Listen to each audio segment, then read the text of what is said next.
नमस्ते दोस्तों। आज की इस वीडियो में हम बात करेंगे उस इंसान के बारे में जिसने पूरी दुनिया में इंसानी दिमाग और व्यवहार को समझने के तरीके को ही बदल दिया। जी हाँ, हम बात कर रहे हैं सिगमंड फ्रायड की। फ्रॉयड न सिर्फ एक महान डॉक्टर थे, बल्कि वो मॉडर्न साइकोलॉजी के फाउंडिंग फादर्स में से एक माने जाते हैं। उन्होंने इंसानी मन की गहराई में जाकर यह समझने की कोशिश की कि हमारे सोचने, महसूस करने और व्यवहार करने के पीछे क्या वजहें होती हैं। फ्रॉयड की थ्योरीज ने बताया कि हमारा अनकॉन्शियस माइंड, यानी हमारे अंदर छुपी हुई इच्छाएं और डर, हमारे डिसीजंस और एक्शंस को बहुत हद तक कंट्रोल करते हैं। इस वीडियो में हम फ्रॉयड की लाइफ जर्नी से लेकर उनकी सबसे मशहूर साइकोलॉजिकल थ्योरीज जैसे आइड, ईगो, सुपर ईगो और साइकोसेक्सुअल स्टेजेस को बहुत ही आसान भाषा में समझेंगे। साथ ही ये भी जानेंगे कि फ्रॉयड को लेकर क्या कंट्रोवर्सीज रहीं और आज उनकी सोच का कितना असर साइकोलॉजी और बाकी फील्ड्स में है। तो चलिए शुरू करते हैं ये फैसिनेटिंग सफ़र, एक ऐसे इंसान की सोच को समझने का जिसने इंसान की साइकोलॉजी को एक नई दिशा दी। सिगमंड फ्रायड का जन्म 6 मई 1856 को ऑस्ट्रिया हंगरी के एक छोटे से शहर फ्रीबर्ग में हुआ था, जो आज चेक रिपब्लिक में प्रीबोर के नाम से जाना जाता है। उनके पिता जैकोब फ्रायड एक वूल मर्चेंट थे और काफ़ी पढ़े लिखे व्यक्ति माने जाते थे, जबकि उनकी माँ अमालिया फ्रायड उनसे उम्र में काफ़ी छोटी थीं और फ्रॉयड के काफ़ी करीब थीं। सिगमुंड अपने माता पिता की पहली संतान थे और उन्हें परिवार में बहुत प्यार और महत्व मिला। जब फ्रॉयड लगभग 4 साल के थे, तब उनका परिवार वियना शिफ्ट हो गया, जहां उन्होंने अपना बचपन बिताया और आगे की पढ़ाई की। वियना उस समय यूरोप का एक इंटेलेक्चुअल और कल्चरल सेंटर था और यहाँ की वातावरण ने फ्रॉयड के सोचने और समझने की क्षमता को प्रभावित किया। शुरू से ही फ्रॉयड पढ़ाई में तेज थे, खासकर भाषा और साइंस में। उन्होंने German, French, Latin, Greek, Spanish और इंग्लिश भाषाओं पर अच्छी पकड़ बना ली थी। 17 साल की उम्र में उन्होंने यूनिवर्सिटी ऑफ वियना में मेडिकल की पढ़ाई शुरू की। शुरुआत में वो ज़ूलॉजी में इंटरेस्टेड थे और उन्होंने एक प्रसिद्ध साइंटिस्ट अर्नस्ट ब्रुकर के गाइडेंस में एक छोटे से एनिमल ईएल की नर्वस सिस्टम पर रिसर्च भी की। इस रिसर्च ने उनकी ऑब्जर्वेशन और साइंटिफिक मेथड की समझ को मजबूत किया। बाद में उनका इंटरेस्ट ह्यूमन ब्रेन और नर्वस डिसऑर्डर्स की ओर बढ़ा, जिससे उन्होंने न्यूरोपैथोलॉजी और नर्वस सिस्टम के कार्य पर ध्यान केंद्रित किया। उनका मेडिकल कोर्स सामान्य तौर पर 4 साल में पूरा हो सकता था, लेकिन उन्होंने इसे 8 साल में खत्म किया, क्योंकि वो बीच बीच में रिसर्च में इन्वॉल्व हो जाते थे। ये दिखाता है कि फ्रॉयड कितने डीपली क्यूरियस और कमिटेड थे अपने फील्ड के लिए।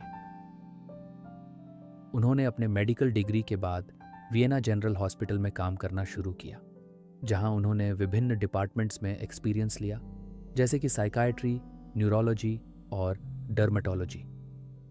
यहीं पर उन्हें पहली बार मेंटल डिसऑर्डर से जुड़े पेशेंट्स को ऑब्जर्व करने का मौका मिला, जिसने आगे चलकर उनकी साइको एनालिटिक थ्योरीज की नींव रखी। उन्होंने जॉन मार्टिन शार्को जैसे फ्रेंच न्यूरोलॉजिस्ट के लेक्चर्स में हिस्सा लिया, जिनसे उन्होंने हाइप्नोस और हाइस्टीरिया जैसे टॉपिक्स पर गहराई से सीखा। शार्को के इन्फ्लुएंस ने फ्रॉयड को यह समझने में मदद की कि दिमागी बीमारियां सिर्फ फिजिकल नहीं होती, बल्कि उनका गहरा संबंध मेंटल स्टेट और अनकॉन्शियस माइंड से होता है। यही से फ्रॉयड ने यह सोचना शुरू किया कि शायद इंसानी मन की कुछ लेयर्स होती हैं जो हमारी सोच और व्यवहार को अंदर से कंट्रोल करती है, लेकिन हम उन्हें सीधे देख नहीं सकते। यही सोच बाद में उनके पूरे करियर की फाउंडेशन बनी। कुल मिलाकर फ्रॉयड का बचपन, शिक्षा और शुरुआती करियर एक्सपीरियंसेस ने उन्हें वो मेंटल पर्सपेक्टिव और क्यूरियोसिटी दी, जिससे उन्होंने आगे चलकर साइकोलॉजी में एक पूरी नई दिशा शुरू की। सिगमंड फ्रायड की प्रोफेशनल जर्नी की शुरुआत वियना जनरल हॉस्पिटल से हुई, जहां उन्होंने मेडिकल डिग्री के बाद कई सालों तक काम किया। यहाँ उन्होंने साइकाइट्री, न्यूरोलॉजी और अदर मेडिकल फील्ड्स में प्रैक्टिकल एक्सपीरियंस हासिल किया और यहीं से उनका ध्यान मानसिक रोगों की ओर विशेष रूप से गया। उन्होंने देखा कि कई पेशेंट्स को ऐसे सिम्टम्स थे जिनका कोई फिजिकल कारण नहीं मिल रहा था, जिससे फ्रॉइड का इंटरेस्ट माइंड और बॉडी के डीप कनेक्शन की तरफ गया। इसी समय उनकी मुलाकात डॉक्टर जोसेफ ब्रॉयर से हुई, जो हिस्टीरिया नामक बीमारी पर काम कर रहे थे।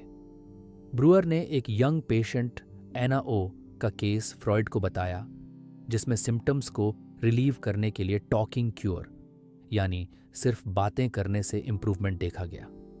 फ्रॉइड इससे बहुत प्रभावित हुए और यहीं से उनके साइको एनालिसिस के विचार की शुरुआत हुई। उन्होंने हिप्नोसिस को एक टेक्निक की तरह इस्तेमाल करना शुरू किया, लेकिन जल्द ही उन्हें लगा कि यह तरीका स्थायी सॉल्यूशन नहीं देता। इसलिए उन्होंने फ्री एसोसिएशन का मेथड अपनाया, जिसमें पेशेंट्स बिना किसी रोक टोक के अपने विचार और यादें थेरेपिस्ट को बताते हैं, जिससे उनका अनकॉन्शियस माइंड सामने आता है। 1896 में फ्रॉइड ने पहली बार साइको एनालिसिस शब्द का प्रयोग किया।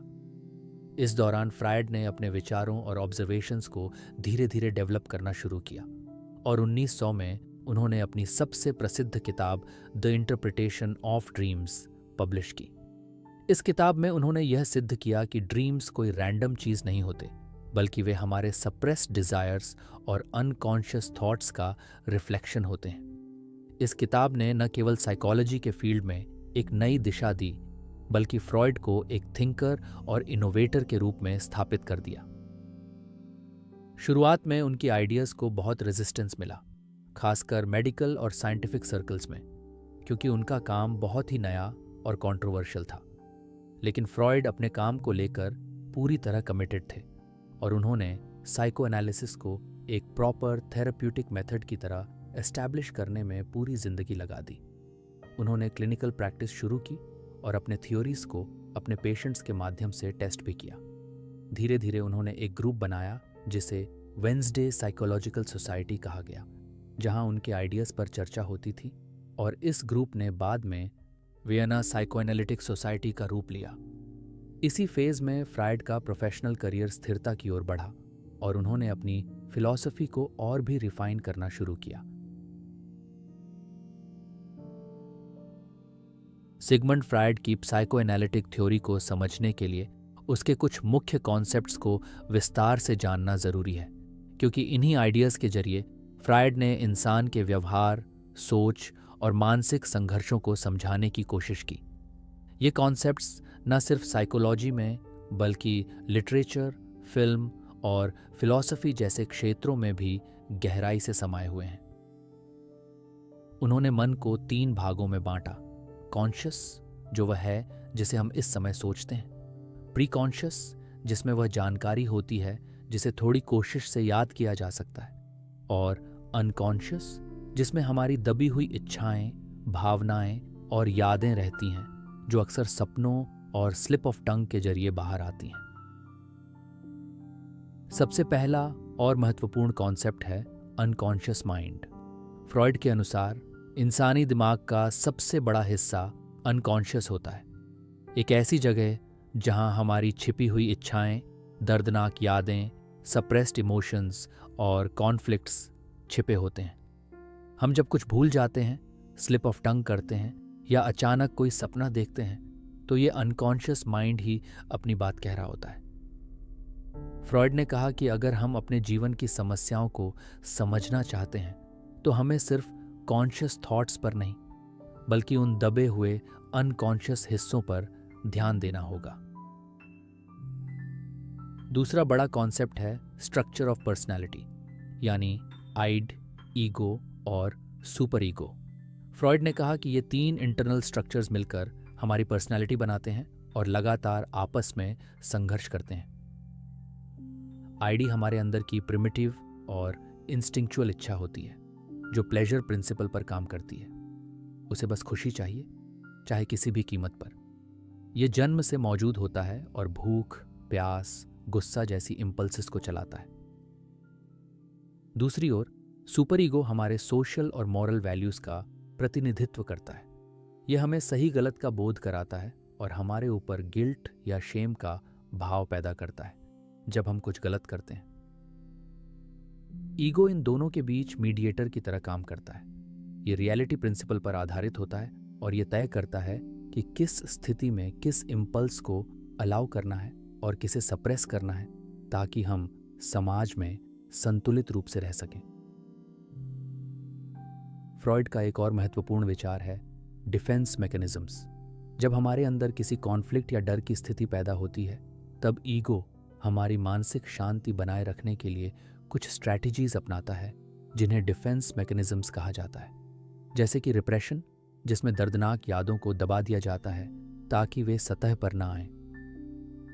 प्रोजेक्शन, जिसमें हम अपनी फीलिंग्स को दूसरों पर थोपते हैं। जैसे अगर हमें गुस्सा आ रहा है तो हम सोचते हैं कि सामने वाला हमसे नाराज है। डिनायल, जिसमें इंसान किसी पेनफुल रियलिटी को स्वीकार ही नहीं करता। डिस्प्लेसमेंट, जहां हम अपनी भावनाओं को उस जगह या व्यक्ति पर निकालते हैं जो सुरक्षित हो। ये सब स्ट्रैटेजीज शॉर्ट टर्म में काम करती हैं, लेकिन लंबे समय में अगर इन्हें न समझा जाए तो ये साइकोलॉजिकल इश्यूज पैदा कर सकती हैं। एक और गहरा कॉन्सेप्ट है psychosexual stages of development. Freud ने माना कि इंसानी डेवलपमेंट एक लीनियर पाथ पर नहीं चलता, बल्कि यह अलग अलग स्टेजेस से होकर गुजरता है, जहां हर स्टेज में एक specific area of pleasure focus होता है। पहली स्टेज होती है ओरल स्टेज, 0 से 1 वर्ष में, जहां बच्चा ओरल स्टिमुलेशन से कंफर्ट पाता है, जैसे चूसना, दूध पीना। अगर इस स्टेज में कोई डिस्टर्बेंस हो जाए तो फ्यूचर में डिपेंडेंसी या ओरल हैबिट्स जैसे नेल बाइटिंग, ओवर ईटिंग आदि डेवलप हो सकते हैं। दूसरी है एनल स्टेज, 1 से 3 वर्ष में। इस समय बच्चे को टॉयलेट ट्रेनिंग दी जाती है और कंट्रोल की भावना पहली बार आती है। इस स्टेज में अगर स्ट्रिक्टनेस ज़्यादा हो तो बच्चा ऑब्सेसिवली ऑर्गेनाइज्ड या रिबेलियस बन सकता है। फिर आती है फैलिक स्टेज, 3 से 6 वर्ष में, जिसमें बच्चे अपने ऑपोजिट सेक्स पेरेंट की ओर अट्रैक्शन महसूस करते हैं। इसे फ्रॉइड ने ओइडिपस कॉम्प्लेक्स कहा। अगर इस स्टेज में कॉन्फ्लिक्ट्स ठीक से रिजॉल्व ना हो तो फ्यूचर में गिल्ट, सेक्सुअल कंफ्यूजन जैसी समस्याएं आ सकती हैं। इसके बाद आती है लेटेंसी स्टेज, 6 से 12 वर्ष में। इस समय सेक्सुअल अर्जेस सप्रेस्ड रहती हैं और सोशल और कॉग्निटिव डेवलपमेंट पर ध्यान जाता है। अंत में जेनिटल स्टेज, जो कि 12 से अधिक वर्ष में आती है, जहां मैच्योरिटी और बैलेंस्ड रिलेशनशिप्स का विकास होता है। फ्रॉइड का एक और प्रसिद्ध विचार है ड्रीम एनालिसिस। उन्होंने कहा कि सपने हमारे अनकॉन्शियस की झलक होते हैं और सपनों के जरिए हम अपनी दबाई हुई इच्छाओं को सिंबॉलिकली देख सकते हैं। उन्होंने सपनों को 2 हिस्सों में बांटा, मैनिफेस्ट कंटेंट, जो हम एक्चुअल ड्रीम में देखते हैं, और लेटेंट कंटेंट, जो उसका डीपर हिडन मीनिंग होता है। उनके अनुसार हर सपना कोई ना कोई सप्रेस्ड डिजायर या अनरिजॉल्व्ड कॉन्फ्लिक्ट को दर्शाता है। फ्रॉइड के इन सभी कॉन्सेप्ट्स का अंतिम मकसद ये था कि व्यक्ति अपने भीतर छिपे मेंटल कॉन्फ्लिक्ट्स को पहचाने, उन्हें एक्सेप्ट करे और उन्हें प्रोसेस करके मेंटल बैलेंस पा सके। उन्होंने एक स्ट्रक्चर्ड अप्रोच दी जिससे थेरेपिस्ट्स व्यक्ति की बातों, सपनों और बिहेवियर को समझकर उसकी अनकॉन्शियस प्रॉब्लम्स तक पहुंच सकते थे। उनके विचार भले ही आज की मॉडर्न साइकोलॉजी में पूरी तरह एक्सेप्ट न किए जाते हों, लेकिन फ्रॉइड की इनसाइट्स ने यह सिद्ध किया कि इंसानी मन लाइनियर नहीं है, बल्कि उसमें कई परतें हैं जिनमें बचपन, समाज, इच्छाएं और डर सभी शामिल हैं। फ्रॉइड के की कॉन्सेप्ट्स आज भी साइकोलॉजिकल डिस्कशंस, थेरेपी मॉडल्स और पॉपुलर कल्चर का अहम हिस्सा बने हुए हैं।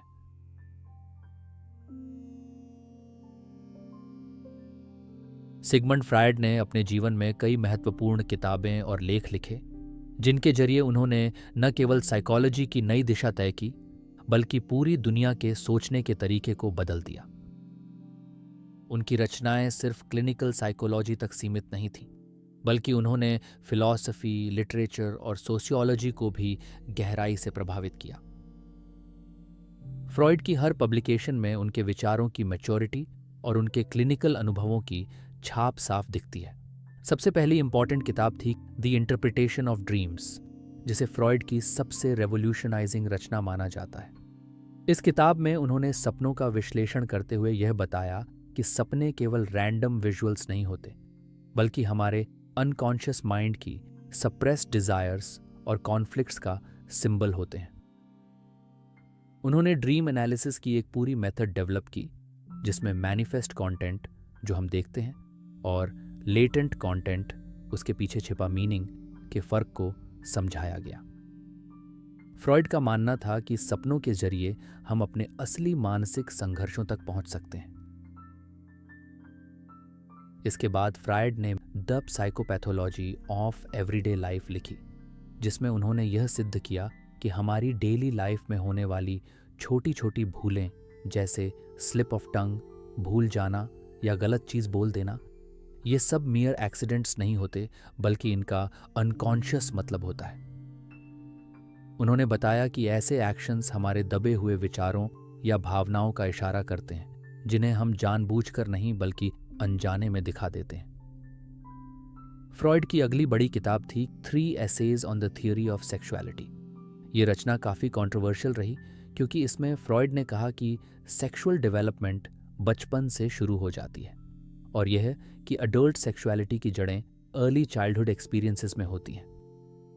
उन्होंने साइकोसेक्सुअल स्टेजेस का वर्णन इसी किताब में किया, जैसे ओरल, एनल, फैलिक, लेटेंसी और जेनिटल स्टेजेस, और यह समझाया कि हर स्टेज में प्रॉपर डेवलपमेंट न हो तो व्यक्ति के बिहेवियर पर उसका असर पड़ सकता है। एक और उल्लेखनीय रचना है बियॉन्ड द प्लेजर प्रिंसिपल। इस किताब में फ्रॉइड ने पहले से चले आ रहे प्लेजर प्रिंसिपल के बाहर जाकर यह विचार प्रस्तुत किया कि इंसान के अंदर सिर्फ सुख पाने की इच्छा नहीं होती, बल्कि उसमें एक डेथ इंस्टिंक्ट भी होता है, जिसे उन्होंने थानाटोस कहा। यह विचार गहरा और कॉम्प्लेक्स था, जिसने फ्रॉइड के थॉट प्रोसेस को और गहराई दी। फ्रॉइड की सिविलाइजेशन एंड इट्स डिसकॉन्टेंट्स में उन्होंने समाज और संस्कृति के कॉन्टेक्स्ट में इंसानी मन की एनालिसिस की। उन्होंने बताया कि कैसे समाज हमारी इंस्टिंक्ट्स को सप्रेस करता है ताकि सामाजिक व्यवस्था बनी रहे, लेकिन इससे व्यक्ति के अंदर गिल्ट, फ्रस्ट्रेशन और एंग्जाइटी जन्म लेती है। ये किताब सिर्फ साइकोलॉजी नहीं, बल्कि फिलॉसफी और सोशियोलॉजी के स्तर पर भी बहुत प्रभावशाली मानी जाती है। फ्रॉइड की राइटिंग्स में क्लिनिकल ऑब्जर्वेशंस के साथ साथ गहरी फिलोसॉफिकल डेप्थ भी थी। उन्होंने एक नए तरीके से इंसान को समझने की कोशिश की, जिसमें उसकी इच्छाएं, संघर्ष, बचपन के अनुभव और सामाजिक दबाव सब कुछ शामिल था। उनके लेखन ने साइको एनालिसिस को एक संपूर्ण मूवमेंट में बदल दिया, जिसकी गूंज आज भी साइकोलॉजी की क्लासरूम्स, थेरेपी क्लिनिक्स और कल्चरल डिस्कशंस में सुनाई देती है। फ्रॉइड की रचनाएं आज भी पढ़ी जाती हैं, क्योंकि उन्होंने मानव मन की जटिलता को सुलझाने की ईमानदार कोशिश की थी, और यही उन्हें महान बनाता है।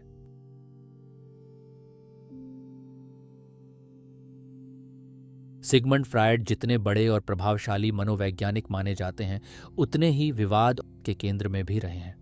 उनकी सिद्धांत ने साइकोलॉजी की दुनिया को एक नई दिशा दी, लेकिन उनके विचारों को लेकर हमेशा से गंभीर सवाल उठते रहे हैं। फ्रॉइड की साइको एनालिसिस को कई बार साइंटिफिक, एथिकल और फिलोसॉफिकल ग्राउंड्स पर चैलेंज किया गया है।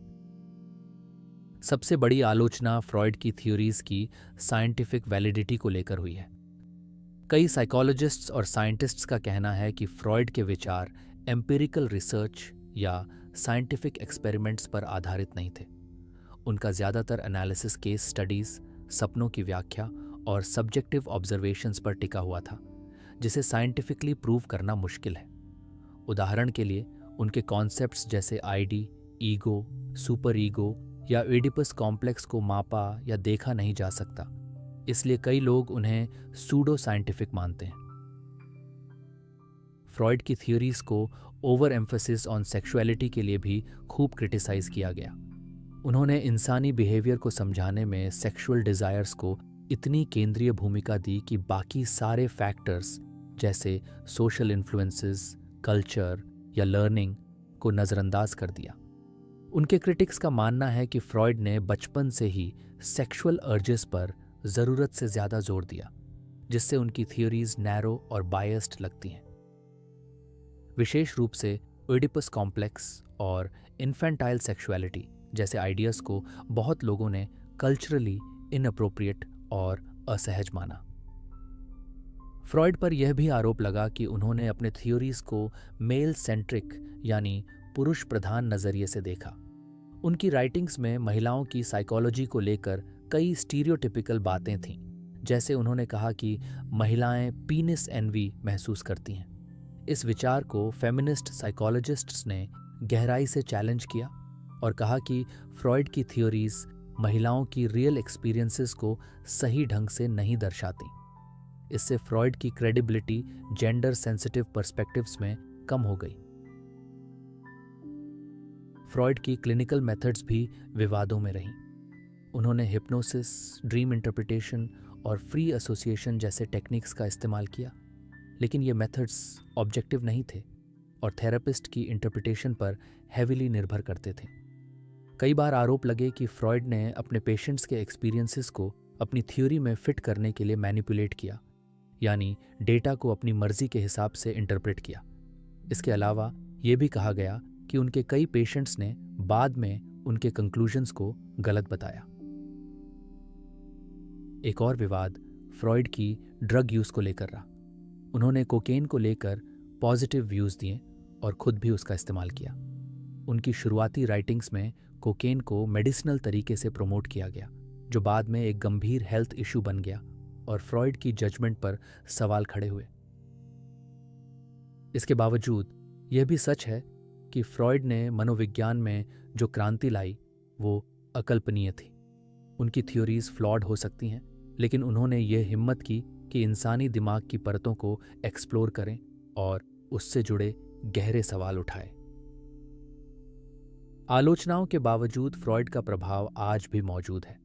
चाहे सहमति हो या असहमति, कोई भी सीरियस साइकोलॉजिकल डिस्कशन फ्रॉइड के बिना अधूरा माना जाता है।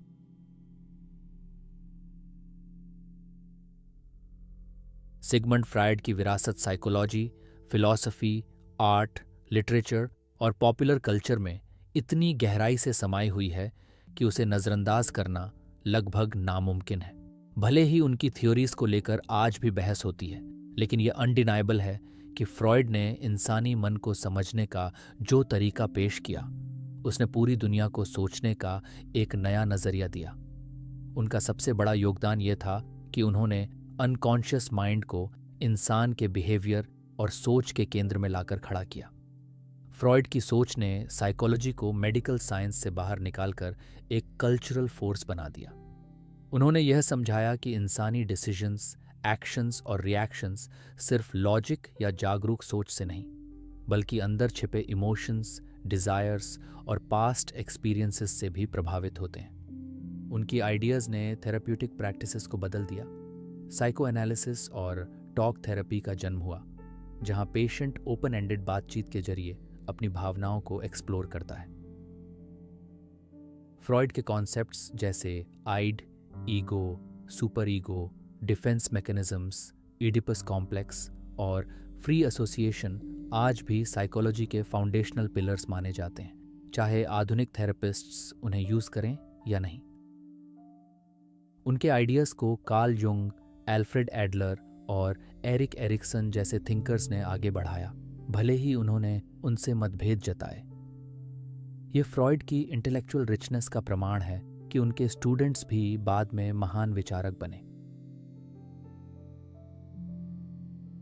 लिटरेचर और फिल्म्स की दुनिया में भी फ्रॉइड का गहरा असर पड़ा है। उनकी थ्योरीज ने ऑथर्स और फिल्म मेकर्स को यह सिखाया कि कैरेक्टर्स की गहराई, कॉन्फ्लिक्ट्स और सबकॉन्शियस डिजायर्स कैसे दिखाए जाएं। कई मॉडर्न नॉवेल्स और साइकोलॉजिकल थ्रिलर्स फ्रॉइडियन आइडियाज पर आधारित होते हैं, जैसे ड्रीम्स, रिप्रेशन, गिल्ट और डिजायर का संघर्ष। आर्ट और कल्चर में भी फ्रॉइड का कंट्रीब्यूशन अमूल्य है। सरियलिस्ट आर्टिस्ट्स जैसे सैल्वाडोर दली और ऑन्द्रे ब्रेतॉन ने फ्रॉइड की ड्रीम थ्योरी और अनकॉन्शियस इमेजरी को अपनी पेंटिंग्स और पोएम्स में प्रयोग किया। फ्रॉइड ने इमेजिनेशन और फैंटेसी को नया सम्मान दिया, जो क्रिएटिविटी के क्षेत्र में बहुत महत्वपूर्ण था। एकेडेमिया में फ्रॉइड को एक कल्चरल थ्योरिस्ट की तरह भी पढ़ाया जाता है। उनके विचार anthropology, gender studies, media theory और इवन फिलॉसफी में भी उपयोग होते हैं। मिशेल फुको, जाक लकॉन और स्लावोज जीजेक जैसे फिलोसोफर्स ने फ्रॉइड के विचारों को रीइंटरप्रेट करके उन्हें नए इंटेलेक्चुअल कॉन्टेक्स्ट्स में पेश किया। ये थिंकर्स इस बात का प्रमाण हैं कि फ्रॉइड केवल एक साइकोलॉजिस्ट नहीं थे, वे एक विचार क्रांतिकारी थे। हालांकि फ्रॉइड की थ्योरीज समय के साथ इवॉल्व हुईं और कई जगह डिस्प्रूव्ड भी हुईं, लेकिन उनकी सोच की प्रोवोकेटिव नेचर और ह्यूमन साइकी की लेयर्ड कॉम्प्लेक्सिटी को समझने की कोशिश ने एक नई इंटेलेक्चुअल जर्नी की शुरुआत की। फ्रॉइड ने हमें यह सिखाया कि खुद को समझना, अपनी मेमोरीज, फियर्स और डिज़ायर्स को पहचानना ही असली सेल्फ अवेयरनेस है। यही कारण है कि फ्रॉइड की विरासत आज भी साइकोलॉजी की किताबों, आर्ट गैलरीज, क्लासरूम्स और कॉन्वर्सेशंस में जिंदा है।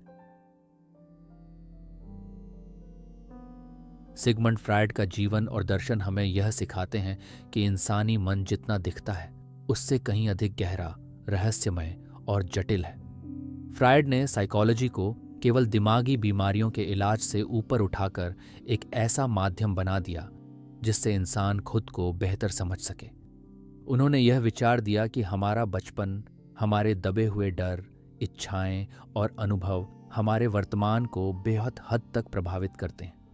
चाहे उनकी थ्योरीज से कोई पूरी तरह सहमत हो या ना हो, यह तो तय है कि फ्रॉइड ने जो सवाल उठाए, जैसे कि हम खुद को क्यों नहीं समझ पाते या हम दूसरों से क्या छिपाते हैं, वो आज भी उतने ही रेलेवेंट हैं।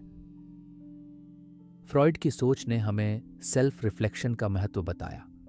उन्होंने एक ऐसा रास्ता दिखाया जिसमें हम अपनी इनर कॉन्फ्लिक्ट्स, परेशानियों और कॉन्ट्रडिक्शंस को पहचान कर अपने जीवन में क्लैरिटी और हीलिंग ला सकते हैं।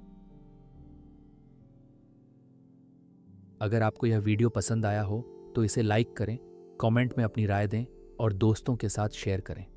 ऐसे ही और अमेजिंग कंटेंट के लिए चैनल को सब्सक्राइब ज़रूर करें। बेल आइकॉन दबाना न भूलें ताकि अगली वीडियो की नोटिफिकेशन आपको सबसे पहले मिले। धन्यवाद।